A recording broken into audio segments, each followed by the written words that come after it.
I really want to thank my guest today, Laura Jane Layton. Perspectives in exchanging conversations is such a helpful way to see that our view isn't the only view.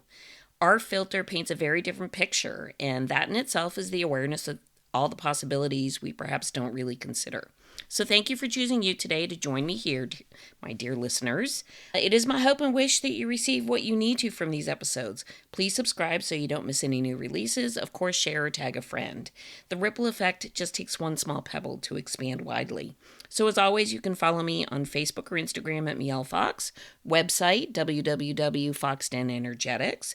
I've added an events page to the website, so that should make it easy for you to find out what's current, what's going on, what are the new and upcoming things, including the Lead from the Heart Summit.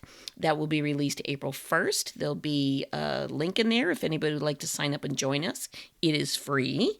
And I will also place in the show notes how you can reach Laura Jane Layton, who's been so gracious to give us her time today.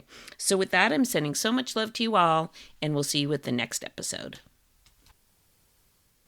Hey guys, you're listening to the Energy of the Untamed Heart podcast, where we talk about uncaging your divinely gifted wild heart to be as free and expansive as you were born to be. My goal is to use our stories, guest interviews, and your questions to tease out what has been keeping your wild heart under wraps. I'm your host, Miel Fox, and together we will shatter the myths of our old stories to set our wild heart free. So thanks for choosing you and showing up today. Hey, join me. I'm looking forward to my conversation today with Laura Jane Layton, who is the host of the Laura Jane Layton Show. Her mission is to share tips and tricks on how to change our self-talk to be empowering instead of limiting. We're going to dive in and have a little conversation about what it means to forgive, what it means to allow, and how we can use that language and the difference between the two things to really dig deep within ourselves and find our spaciousness to grow and expand and become more of who we really are meant to be and live with love. Let's get going. We're opening up the box. Here we go. The willingness to have the awareness to say, oh, I wonder what this event, this transaction, this whatever that makes me feel not the best. I wonder what is being shown to me that maybe I need to take a little look at here. What is And it? I love that perspective because we are here to expand our consciousness and to evolve. And I love the stories that people tell about, oh, I want to learn forgiveness. Well, guess what? You're going to have to deal with some crap that you're going to have to forgive before you can learn forgiveness. It's not a book thing. You can't read about it and learn it. Yes. And so you just have to okay, what did I learn from that? And how do I change my response next time? Yes. Yes. And I love that you say, so it's so funny that we're talking about this today. Well, no, it's not funny. It's probably meant to happen. Can you show up being unconditionally who you are in a state of unconditionality? And what does that really mean? Like, what is that? What does that feel like? What does that look like? How could you potentially either see it expressed, or how have you not been expressing yourself in that capacity? And obviously, the piece of forgiveness will come up. Maybe that will be like workshop number 2, forgivingly yours or something. I don't know. But it's so easy to say, and it becomes very off the cuff, like, I forgive you. I forgive myself. It's so easy to just utter the words, or even to do the ho'ononopono wono wono wono letters. Oh, I forgive, blah, blah, blah. But truth be told, until It's you on my embed wall. it, right? It's in my Yeah. bubble. Until you embed and embrace not just the words, because words are just words, until you integrate the experience of forgiveness and what it is and feels like and is embedded in your being, they're just words. So let's I dig. agree. I'm I so I agree. I got to write this down. go ahead. Forgiveness versus, and what was the other thing? Unconditionality. Allowing. and I'm going to write forgiveness. allowing. So here's my thought. Yes. Forgiveness is acknowledging that somebody did something wrong and that you're okay with it, right? What does forgiveness mean to you?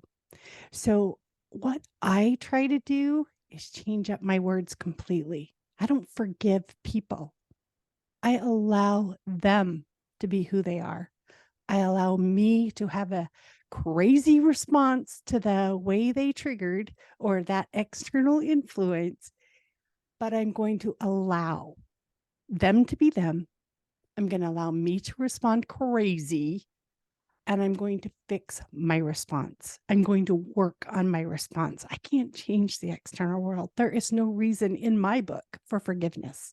It is all about allowing and understanding that we're all on a different path. We're all growing at a different rate. We all started at a different spot. We don't get mad at the kindergartner for not being able to do college math. We don't get mad at the college math person for not being able to sit down and color. We allow them both their path. And, that's the mathematical. But then you get our souls. We need to do the same thing for us. And I need to let you lead. But that's what when you were talking about forgiveness, I'm like, it just triggered my thought is that's acknowledging something was wrong. Correct. Which I There's nothing disagree wrong. with. Yes. Yeah, there was nothing wrong. I have to Yes. allow it. So I wrote it down because that's my next challenge. There you go. So interesting to carry this thread forward. So there's two things. For me, forgiveness doesn't equal forgetting, which leads into awareness doesn't require forgiveness per se, because the implication of forgiveness equals something is right and wrong.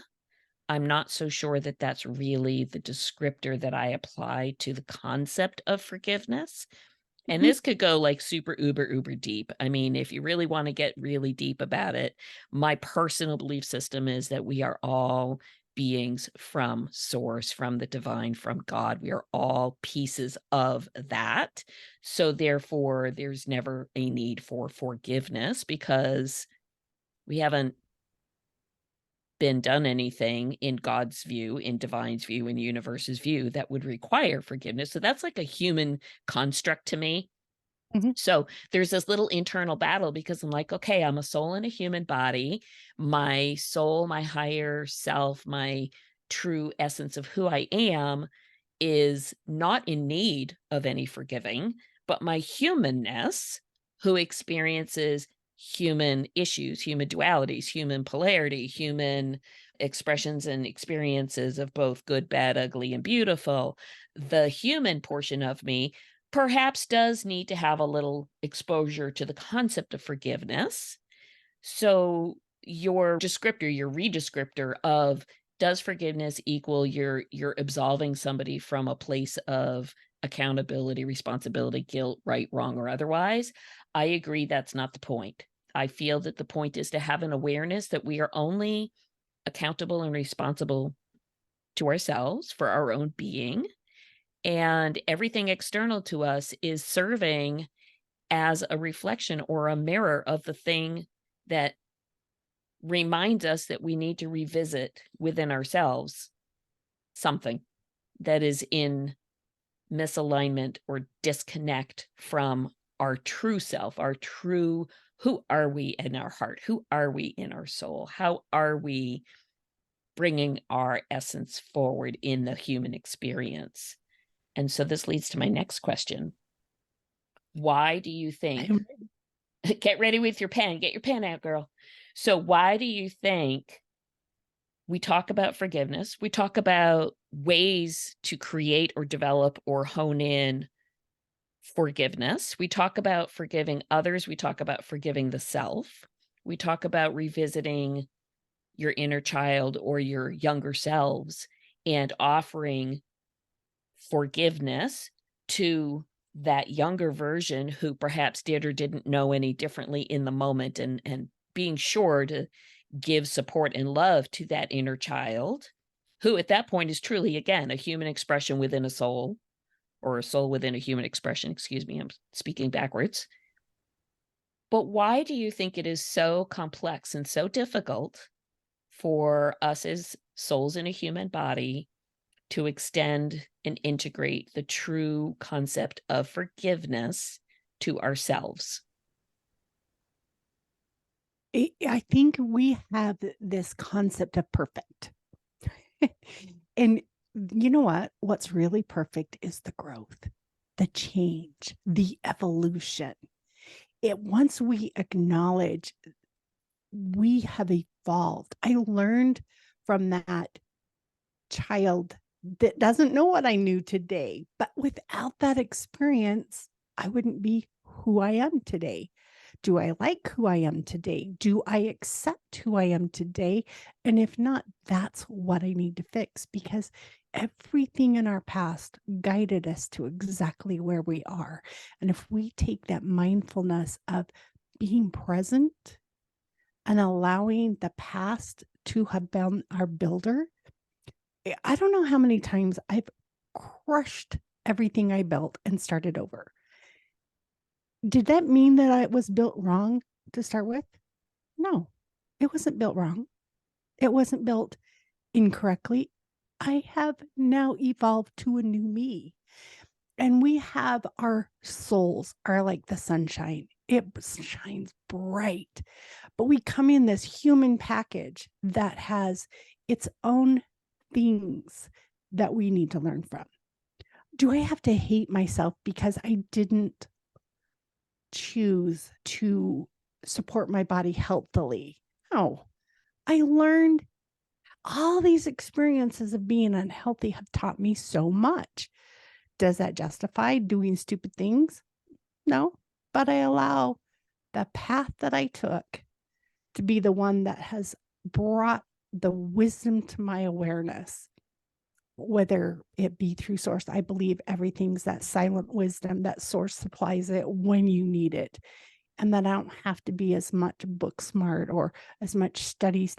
I love to listen to books. I love to listen to podcasts. I love to learn, but I also know that source is always going to give me what I need when I need it. And I must not have needed it when I was 5. There was other experiences that I was here to learn at 5 and at 10 and at when did I hit my first rock bottom? Probably early teens. Well, it's like, those were okay. Those were times to rebuild. And I was just telling, I think as my husband, we've been together 34 years. It's like this comfy pair of clothes. You just know where it's going to itch. You just know when it's, you go to it because it's comfortable. For me, that works. For me, it's beautiful. I have people that I know that change partners every 6 months. I hate new shoes. I hate trying on something and breaking them in and getting them comfortable and then switching them out.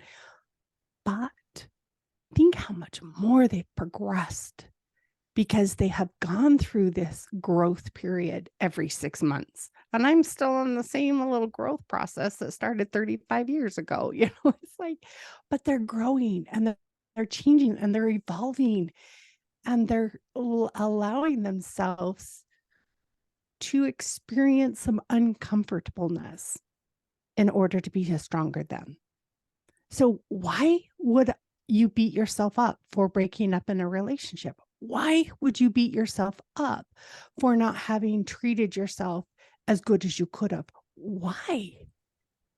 That's what taught you all the things you know today. Yeah. I really feel like all our experiences are literally developing, creating the toolbox for the next event that we have yet to experience. So that when the newness of the new experience comes about, we have all our previous lives' experiences to lean on to help us navigate whatever is in the fork in the road coming forward. So I love that perspective. I think it's very accurate. I also feel like you say, oh, ho hum, I haven't learned in 34, 35 years at the pace that some of your acquaintances who have the revolving relationship door do. But again, perhaps their need to learn in that way is different because you will learn what you need to learn in your way. And it's Oh, possible I that wasn't dishing on mine. I'm just saying we picked different yeah, paths very and it's different. okay. Yes, it's okay. It's absolutely okay. And I think there's a very big difference between living in your comfort zone where you're content because it is not just comfort in the knowing, but it is a happiness in the comfort in the knowing, which is a different kind of comfort zone than I stay in something because I have afraid of what something else might look like. So the wrapping or the environment of the comfort zone to me has a pretty significant impact. Whether do you take the leap out of the box for growth, or is that not necessary because your comfort zone isn't I'm here out of complacency, I'm here out of boredom, I'm here out of fear, I'm here out of whatever. It's I'm here because this is a place that makes me feel whole, complete, loved, and my growth elsewhere is occurring in a different way. So it's a great, Absolutely. yeah, Yes, it's a we all great have a example. different lesson that we're learning. And the ones that I am experiencing and growing with this life cycle don't happen to be in the relationship area. There's tons of I and got a when I whole say list. relationship I got area, a big old laundry list of yeah, growth stuff yeah. going. I just meant the nuclear relationship. I Yes. have friends that come and go. I have, but we grow, we change. Yeah. We're not the same as we were. We attract different people as we shed that onion layer that's been hiding our soul. Every time we take one out and we shine a little brighter, we attract different people. We repel different people. You just have to be okay with it. Yes. And it's so funny because that brings this whole conversation almost full circle to my whole concept of the friend scale and unconditionality Yes. is you just have to Yes. be okay with it. You have to be willing to understand that your response to something is your response to something. It's based on your filter. It's based on your either expectations or lack thereof, whichever may be occurring. And that I find is just a very interesting layer to the next layer. So, in the minisodes where I broke them out into 3 little pieces, sometimes what I hear in my head and what other people hear, I realize are not quite the same, which is why there's another part and then another part, 'cause I'm like, "Oh, I guess I need to be a little more clear." But anyhow, it's just an interesting conversation. I don't think it's an all or none thing, but I do think it opens the door to the next, which is if you're being triggered by an event or by a conversation, then, you've brought up the next step, which is let me have an awareness. Why is this occurring? And what might this be reflecting back to me? And why is that? So that curiosity piece, I feel, comes up after the awareness piece. So I Mhm. I almost feel like this is the breadcrumbs to self-discovery, self-evolvement, self-transformation is you start with that awareness and then you get a little curious about it. And then you've got to go through that whole compassion and forgiveness piece. And it's sort of like the little breadcrumbs to, oh, you know, I'm finally finding my way back to who I was at the beginning, which is really kind of it's funny in a way that you show up perfectly in love as love when you're here, and then we spend our whole lives getting it all jumbled up in onion skin, and then by the time we finally leave and go back to where we came, we finally unraveled everything. So I just find it such an interesting journey to me. I just think it's fascinating that you start one way and then it gets all covered up and then you spend your whole life uncovering it to get back to where you were at the beginning. But again, why does it have to be that way? Because if we were so evolved when we landed here, we wouldn't be born naked and butt naked as a baby. We'd show up as a 50-year-old or we'd show up as a 90-year-old, completely evolved. That would be a very difficult birthing. But do you see what I'm saying? And I agree with you. I think that you are so right. And I in your podcast, you use the word domestication. So I know you know this one, but we are wild people.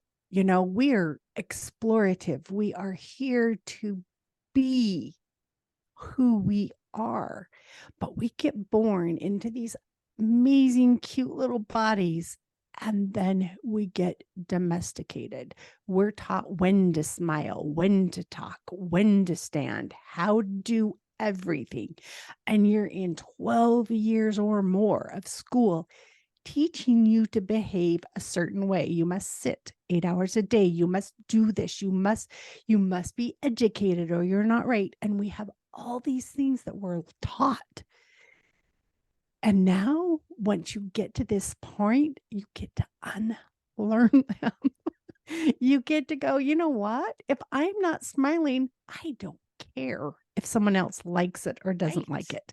Yes. If I would rather be genuine and let people that fearful vulnerability, let it be okay to not be perfect. And guess what? If we were perfect, we wouldn't be on this earth right now. This earth is a training ground. People that are perfect don't need to be here. So it's what you're going to run into. And I came here with specific things to learn and grow from. And those are the experiences. And until I learn to not let them trigger me and to allow them, that is my quest. And I say this all the time. If there's one thing in this world I could get rid of, they ask you this in the beauty pageants and I've never entered one. So I don't know. I'm answering it now. I want to get rid of expectation. Expectation is what makes my day not happen right. Like I thought this was going to happen. It didn't. And now I'm pissy. Yes. Yes. But if I didn't have that expectation, I would be okay with the way it went. Yes. And it's allowing ourselves to not predetermine our future, but to take it one step at a time and be mindful in meditative states right now with all the gratitude in your heart for what's going on right now. Who cares if somebody dropped something in the hall and didn't pick it up and that now the office building looks trashy because someone didn't pick up garbage? You know what? I can pick it up. I can't change anybody else. I can change me and my response to what else is going on. That's it. It is the most obvious and straightforward and simplistic answer. And yet it is the conundrum of 99.99999% of the population because we make it harder than it needs to be.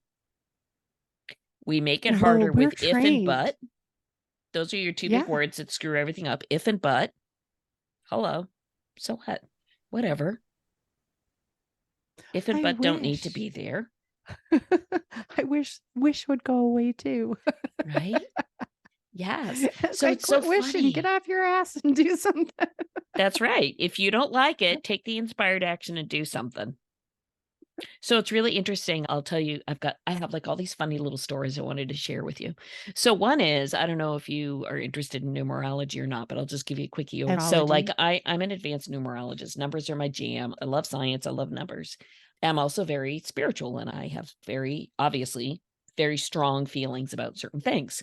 So this year in 2023 happens to be a universal energy of the number 7, which is all about faith and inspired action without needing to know what's going on next, and unconditionality, meaning no attachment to the outcome of something. So it's a little bit like you say, if you see the garbage in the hallway, take the inspired action just to take the thing and not have any attachment to what's happening the step after the step after the step. It doesn't make any difference. Just take the first step.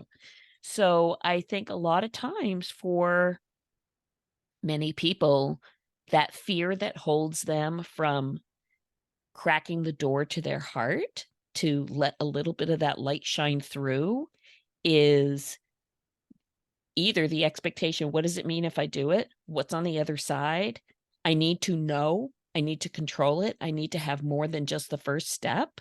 So the concept of faith and just take the inspired first step without the conditions and without needing to know, I find that so interesting because that is absolutely that is the essence of what being in a 7 energy is really all about. So I find that very just numerologically, that's my little number story. You said something else that I wanted to tell you that really hit home for me. So I called the podcast Energy of the Untamed Heart because I really feel that we are all here truly with a creative, expansive, wild, untamed heart that just wants to be out there. I feel that we are here. This is like Earth school here. Our soul is here to go to Earth school and just do Earth shit, just have experiences and be curious and do all the things. So I agree with that. And I feel that as soon as we start to apply our cultural conditioning through just plain old being a kid and living on Earth, that's when the layers start getting tacked on. That's when we try to domesticate. That's when we try to cage or confine. And the reality is, we put a shackle around our heart. And the truth is we hold the key. We've had the key. We were born with the key. We are the key. That's the kicker, is we are the key. And all we have to do is make the decision to use the key and unlock the gold and let it loose. So I find it so interesting that we spend so much energy and time and worry, learning, reading, doing all the things, trying to find the key when we are the key. So I think that whole piece I find is like, wow, that's very interesting. We're doing all this stuff and yet it's like right here. It's sort of like you're fishing in the dark for your lost contact lens in the rug and you're on your hands and knees and you can't see and you can't do anything and you're searching and searching. And yet you finally get up and go, oh my God, it's in my eyeball. Right? It's been there all along. It's been there all along. So I find that very interesting. The last story I'll tell you real quick, because I have another question for you, is I live on a farm and I have several horses here.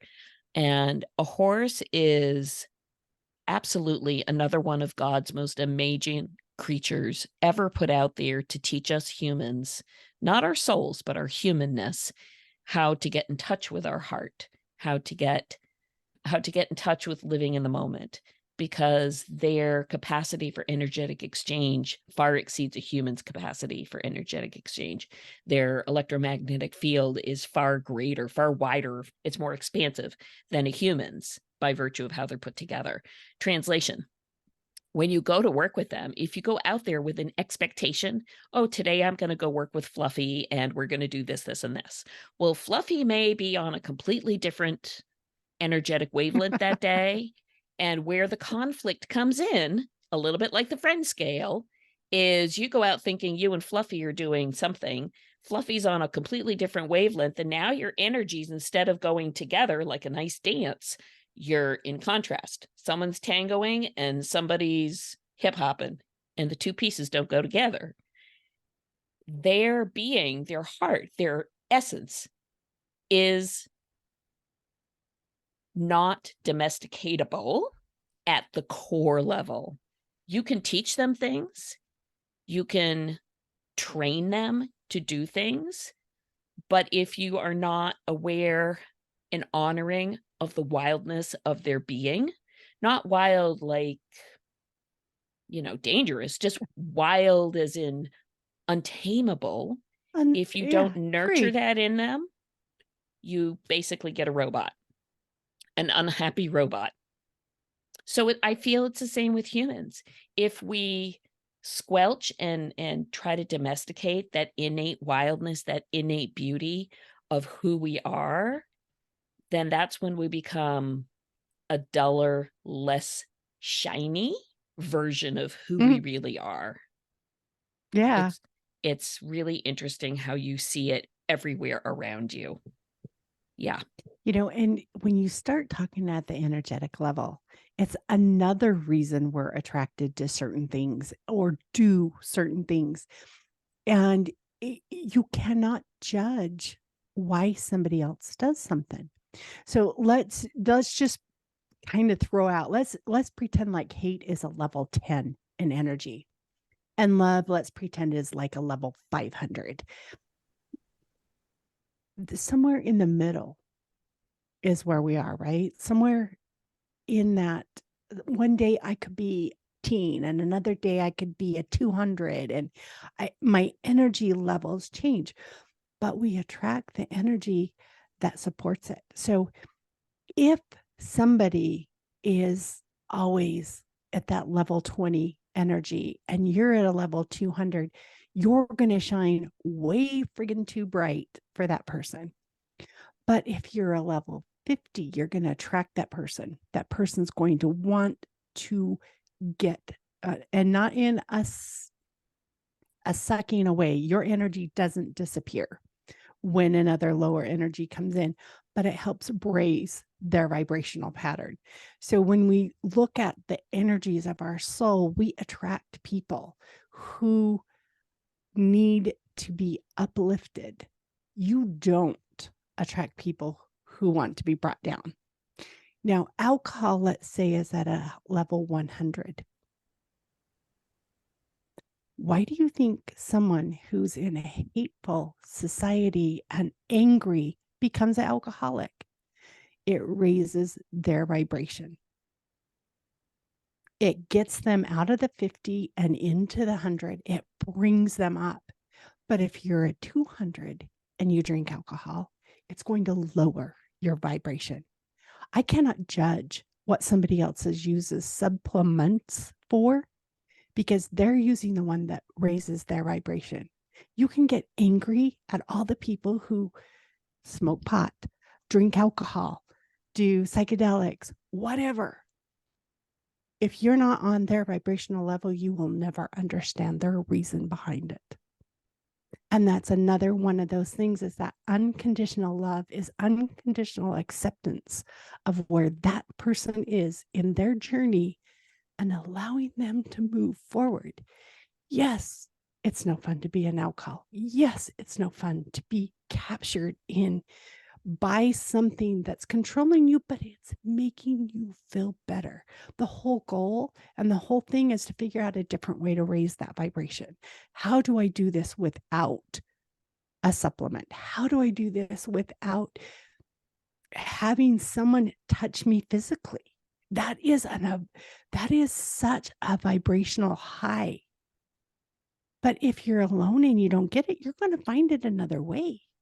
So how? It's like understanding our vibrational patterns and being okay. I don't get mad at the ice maker for being cold because it's doing its job. I don't get mad at the oven for being hot because it's doing its job. We're doing our job. You cannot judge the bird for flying when you're a fish and you swim. And you can't say, I want to be a bird. That's not your role here. And so it's really accepting that we all have different things. We're all good at different things. And the only way to help the whole energy of the whole world is to go to your unconditional love. It's okay. It's okay. Absolutely. I think the other thing that I think it's interesting, because I feel like action, expression, and experience trump actual words. But we need words because words is our language, part of our language that we use to understand emotion, thought, and feeling. So yeah, we need words. And in so doing, I think we sometimes can misconstrue the concept behind a word and the word itself. So unconditional and acceptance, to me, do not have anything to do with condoning something. And I think sometimes people say, well, if you accept that, you condone it. And I don't necessarily believe that to be a true statement. I feel that if you can be unconditional and accept where someone is, where they're at, meet them where they're at without any other attachment of an expectation connected to any of that. That is the unconditionalness. That is the acceptance. It doesn't mean you have to agree with what they're doing, be it booze, fentanyl, or ramming Whatever. cars. I don't know, whatever the thing is. And it doesn't have to meet whether you would or wouldn't do such a thing, but to be able to withhold the judgment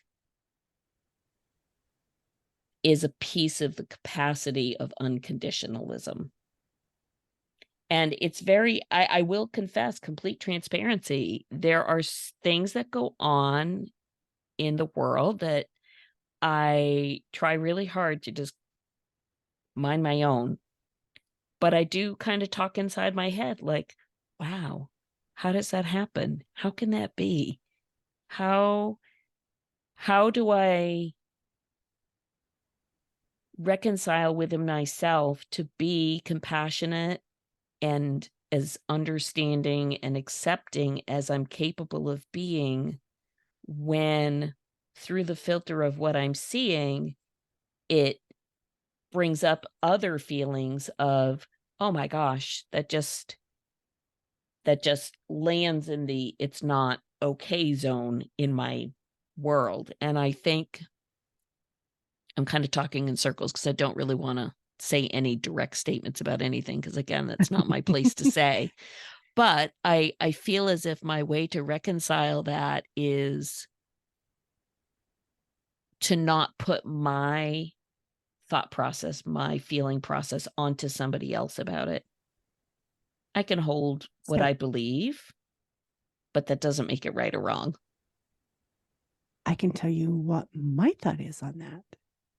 Please. And I totally get that. I don't condone it. I agree completely. That means, to me, that means I'm not wishing for that to keep happening, but I want to allow the growth that's happening because of it. And the world's kind of gone through a real transition in the last few years. And I think almost to the where that there's more of a polarity between people. They're more divided than ever before in our own way. And it could be more because there's better communications. We're seeing it more. Maybe it's always been this crazy. But one of the things that that's helped me get through this is understanding that I totally trust the universe. I know the universe is doing what is best for the collective. I may be frustrated at a specific thing that's happening in the world, but I've got to trust that the collective is growing because of it. And some of the stuff that's happened, I've equated to, they always say that you never really start taking care of yourself. And this is for the people of us that haven't, until you have that heart attack, until you have that slap in the face that goes, oh, this is not what I want in life. I'm turning my life around and I'm changing. And I honestly think that this harmonious way that's going on right now is our heart attack. It is waking people up that things are not right. And without that severe pain, we would still be going on with status quo.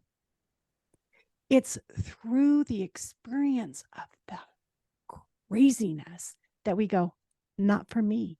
I am changing. I am moving on. Now, is it going to change everybody that direction? No, it's not. Some people are going to love it even more. They're going to want to stay with the disharmony. They want to stay in there. And that's okay. A lot of us are waking up.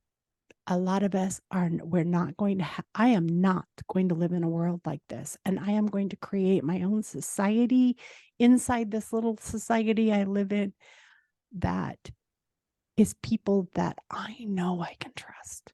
I know are here genuinely in support of people's growth.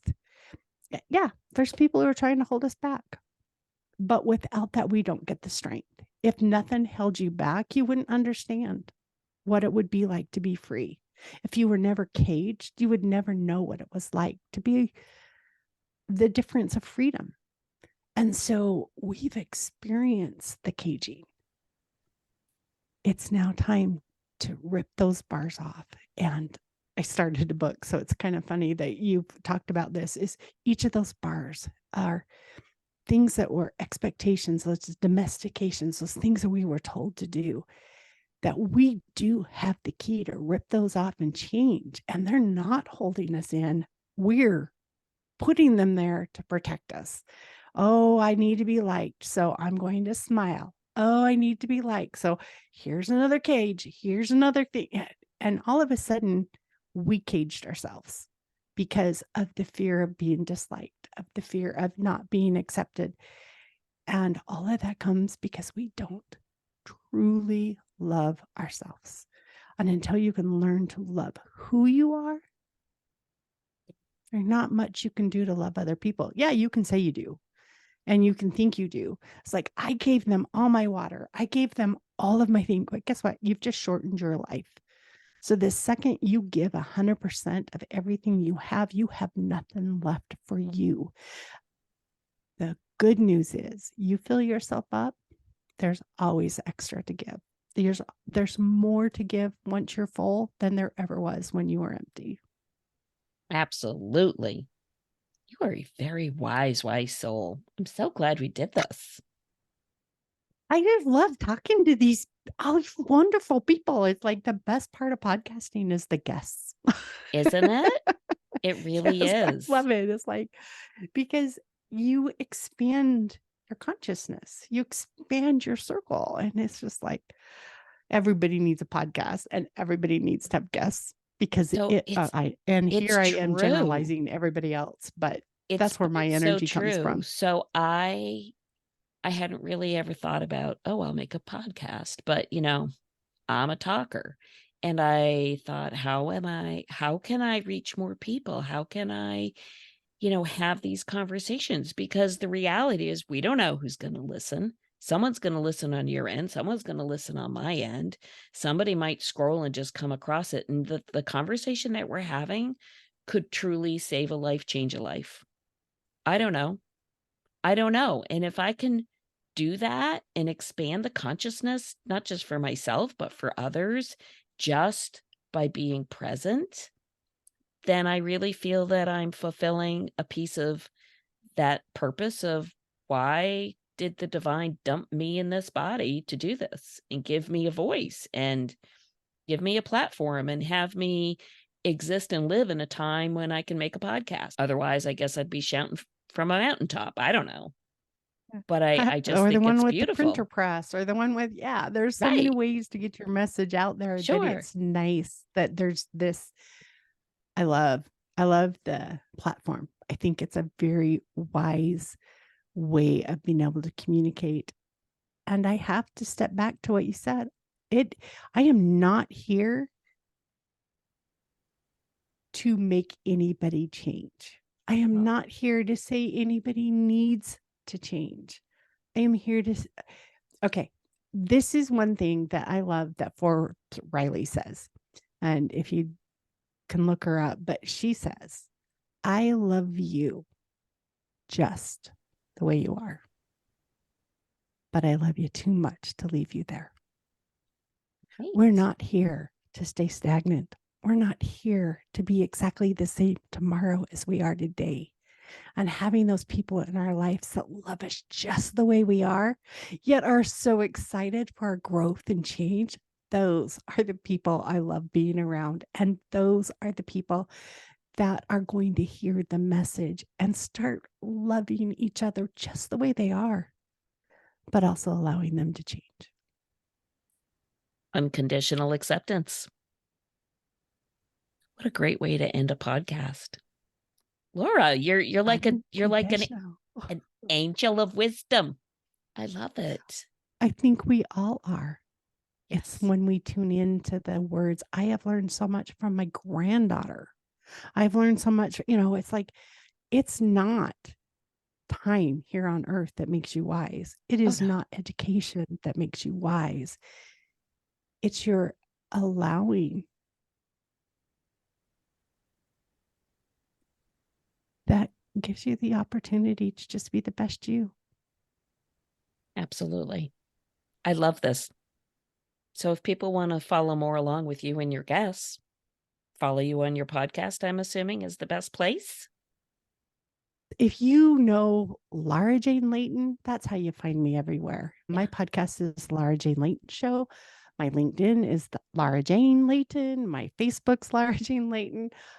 Everything. My website's laurajanelayton.com. So yeah, all I have to remember is Laura Jane All right, Layton. Jane Layton. You can find me. You can Perfect. Google it. You got it. Well, you're going right in the show notes is Laura Jane Layton. Yep, that's how it goes. Perfect. Perfect. Thank you so much for spending some time with me. It's been really terrific. Oh.